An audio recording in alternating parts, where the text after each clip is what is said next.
لەبارەی دۆسیەی پاشەکشەی بە پەلەی سوپای ئەمریکا لە ئەفغانستان، ڕۆژنامەی واشنتۆن پۆست ڕەخنەی توند لە کارنامەی سەرۆکی ئەمریکا جۆ بایدن دەگرێت بە گەڕانەوەی ڕێکخراوی قاعیدە و کرانەوەی بنکە و بارەگاکانی و دەستپێکردنەوەی شەپۆلی پەنابەران بۆ وڵاتانی دراوسێ و ئەوروپا و تێکدانی سەقامگیریان. هۆشداری پاشە ڕۆژێکی تاریک بۆ ئەو وڵاتە و جیهان دەدات، نەیارانیش هان دەدات لەسەر زیاتر گوشار خستنە سەر هاوپەیمانانی واشنتۆن. ڕۆژنامەکە ئاماژە بە پاشە ڕۆژی تاریکی بابەتەکە دەدات و دەڵێت دەکرێت نەیارانی ویلایەتە یەکگرتووەکان وەکو ئێران و چین و رووسیا بگەنە ئەو بڕوایی کە بایدن بۆ بەرگری لە هاوپەیمانانی واشنتۆن وەکو عێراق و تایوان و ئۆکرانیا کە لە گەمارۆدان ئازایەتی پێویستی نییە بۆ بەرگری لێیان. زیاتر هانیان دەدات گوشارەکانیان چڕ بکەنەوە. ڕۆژنامەکە لە سەروتارەکەیدا دەڵێت دەبوو بایدن پێداچوونەوە بە بڕیاری پاشەکشەی خێرادا لە ئەفغانستان بکات لە کاتێکدا پایەکانی حکومەتی کابول لە ڕووخاندایە، بە تایبەتی ئەو سوپایی کە 20 ساڵە لە بنیادناندا تێدەکۆشێت.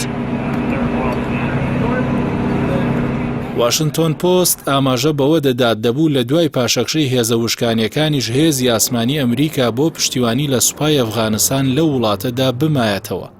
جگە لەوەش بۆ نۆژەنکردنەوە و نوێکردنەوەی هێزی ئاسمانی ئەفغانستانیش ڕێگەچارەی گونجاویان لە بەرچاو بگرتایە.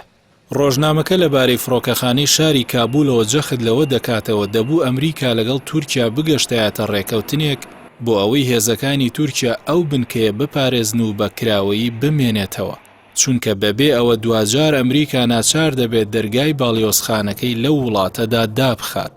ڕۆژنامەکە ئەوەوە بیردەهێنێتەوە لە نیسانی ڕابردوودا لەبارەی پاشەکشەی خێراوە هۆشداری داوەتە ئیدارەی ئەمریکا و ئەوەی بەکارەسات لە قەڵەم داوە، چونکە 38 ملیۆن ئەفغانی داوەتە دەست چارەنووسی نادیار کە ئێستا دۆخەکە زۆر لەوە خراپترە کە ڕەشبینترین کەسەکان پێشبینیان دەکرد.